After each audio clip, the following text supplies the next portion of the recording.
Hi students, welcome to our channel. நீங்கள் நம்ம சேனலில் 10th maths relations and functions சாப்டரில் எக்ஸாம்பிள் 1.3 பார்க்க போகிறோம்.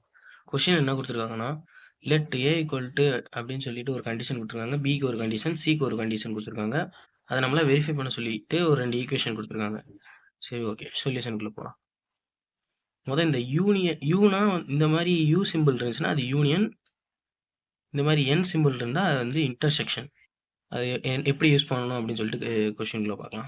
ஃபஸ்ட்டு வந்து ஏ செட் எப்படி எழுதலாம்னா, மேலே கண்டிஷன் கொடுத்துருக்காங்க பார்த்தீங்களா? இங்கே என்ன சொல்லியிருக்காங்கன்னா, எண், அதாவது எண்ன்றது நேச்சுரல் நம்பர்ஸ். எக்ஸோட வேல்யூ வந்து நேச்சுரல் நம்பர்ஸில் இருக்குது அப்படின்னு சொல்லிட்டு இங்கே ஒரு செட்டு ஒரு ரேஞ்சு கொடுத்துருக்காங்க 1 to 4. அதாவது 1லேருந்து 4க்குள்ளே என்னென்ன இருக்குது, 2, 3. அதை நம்ம இங்கே எழுதியாச்சா? நெக்ஸ்ட்டு வந்து பிக்கு வந்து அதே மாதிரி தான் ஒரு ஹோல் நம்பர்ன்ற ரேஞ்சு கொடுத்துட்டாங்க.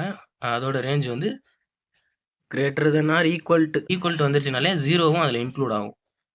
2 வரைய, அதாவது 2 கிடையாது, 2 கீழே அப்படின்னா 0, 1 2 நம்பர் எழுதியாச்சு. சிக்கும் அதே மாதிரினா நேச்சுரல் நம்பர்ஸில் இருக்குன்னு சொல்லிட்டாங்க. அப்புறம் வந்து 3 கீழே நேச்சுரல் நம்பர்ஸ், 3 கீழேனா நேச்சுரல் நம்பர் எல்லாமே 1லேருந்து தான் ஸ்டார்ட் ஆகவே செய்யும். அதனால் 1, 2 இது 2 மட்டும். ஓகே, சொல்யூஷன் எப்படி ஃபைன் பண்ணலாம்னா, ஃபஸ்ட்டு வந்து லெஃப்ட் சைடுக்கு பார்க்கலாம். அதாவது வந்து பி யூனியன் சி எடுக்கணும். பி எழுதியாச்சு, சி எழுதியாச்சு. யூனியனுங்கிறது வந்து ரெண்டுமே சேர்த்து எழுதுறது தான் யூனியன். ரெண்டையும் சேர்த்து எழுதுகிற பேர் தான் யூனியன். அதாவது இப்போ 0, 1 இதில் வந்து 1, 2 இருக்கா, 0 எழுதிக்கணும், 1 எழுதிக்கணும். ஆல்ரெடி ஒரு 1 வந்துருச்சு, அப்போ அதில் இருக்க 1 நம்ம மென்ஷன் பண்ண தேவையில்ல, ரெண்டுலேயுமே 1 இருக்குது. அதனால 1 ஒரு தடவை மட்டும் எழுதினா போதும். நெக்ஸ்ட்டு 2 டிஃப்ரெண்ட்டாக இருக்கிற எல்லா நம்பர்ஸையும் சேர்த்து எழுதிடணும். நெக்ஸ்ட்டு வந்து A cross B union C கண்டுபிடிக்கணும்.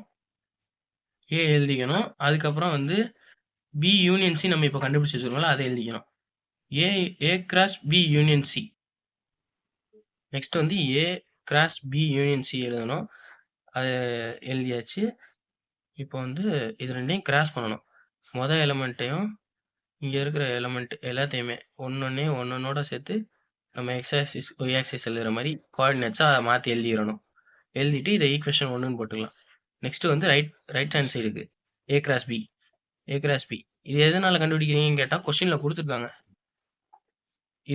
இதையும் தனித்தனியாக நம்ம கண்டுபிடிச்சிட்டு ரெண்டையும் யூனியன் பண்ண போகிறோம். அதுக்கு தான் தனித்தனியாக கண்டுபிடிச்சிட்டு. நெக்ஸ்ட் வந்து ஏ கிராஸ் பி கண்டுபிடிக்கணும். ஏ எழுதியாச்சு, பி எழுதியாச்சு, ரெண்டையும் கிராஸ் பண்ணணும். அதே மாதிரி கிராஸ் பண்ணிவிட்டு அதுக்கப்புறம் ஏ கிராஸ் சி கண்டுபிடிக்கணும். ஏ எழுதியாச்சு, சி எழுதியாச்சு, ரெண்டையும் கிராஸ் பண்ணணும். கிராஸ் பண்ணிவிட்டு அதை எழுதியாச்சு. அதுக்கப்புறம் நம்ம இப்போ கண்டுபிடிச்ச ஏ கிராஸ் பியும் ஏ கிராஸ் சியவும் யூனியன் சேர்த்து எழுதணும்னு சொன்னேன்ல, அது பண்ணணும். இப்போ வந்து 2, 0 அந்த இருக்கிற எல்லாத்தையுமே இதில் எழுதிடணும். இது 2,1 2,1 2 தடவை வந்திருக்கு. ஆனால் நம்ம ஒரு தடவை எழுதினா போதும். 3,1 3,1 2 தடவை வந்திருக்கு. அதையும் நம்ம ஒரு தடவை மென்ஷன் பண்ணால் போதும். இதை ஈக்குவேஷன் 2ன்னு வச்சுக்கலாம். இப்போ வந்து ஈக்குவேஷன் 1ஐயும் 2வையும் பாருங்கள், 2 ஈக்குவலாக இருக்கா? அதே எலமெண்ட்ஸ் தான் இதில் இருக்குது, இதோட எலமெண்ட்ஸ் தான் அங்கேயே இருக்குது. ஸோ 2 ஈக்குவல்னு சொல்லிட்டு வெரிஃபைன்னு எழுதியாச்சு. நெக்ஸ்ட் வந்து செகண்ட் சப்டிவிஷன். கொஸ்டினை கொடுத்து எழுதிக்கலாம். கிவன் எழுதியாச்சு, நம்ம கண்டுபிடிச்ச ஏபிசி எழுதியாச்சு. நெக்ஸ்ட் வந்து பி இன்டர்செக்ஷன் சி. அதாவது இன்டர்செக்ஷன்னா ரெண்டுலேயுமே காமனாக இருக்கிற ஒரு வேல்யூ. இன்டர்செக்ஷன்னா அந்த ஒரு வேல்யூ மட்டும் எழுதணும். இது வந்து பி எழுதியாச்சு, சி எழுதியாச்சு. ரெண்டுலேயும் என்னென்ன காமனாக இருக்குன்னு பாருங்கள். 0 காமனாக இல்லை, 1 மட்டும்தான் இதில் ரெண்டுலேயுமே காமனாக இருக்குது. அந்த 1 எழுதியாச்சு. அதுக்கப்புறமா A cross B intersection C. Intersection C வந்து நம்ம இங்கே கண்டுபிடிச்சி வச்சுக்கோம், பி இன்டர்செக்ஷன் சி. இப்போ ஏ எழுதியாச்சு, பி இன்டர்செக்ஷன் சி எழுதியாச்சு. ரெண்டையும் கிராஸ் பண்ணணும். இந்த ஒரு வேல்யூவை இந்த 2 எலமெண்ட்டோட கிராஸ் பண்ணி எழுதணும். 2,1 3,1 எழுதியாச்சு. அதை ஈக்குவேஷன் 1ன்னு வச்சுக்கிட்டோம். நெக்ஸ்ட்டு வந்து ஏ கிராஸ் பி கண்டுபிடிக்கணும், ரைட் ஹேண்ட் சைடுக்கு. அதை வந்து ஏ எழுதியாச்சு, கிராஸ் சிம்பிள் போடாச்சு, பி எழுதியாச்சு.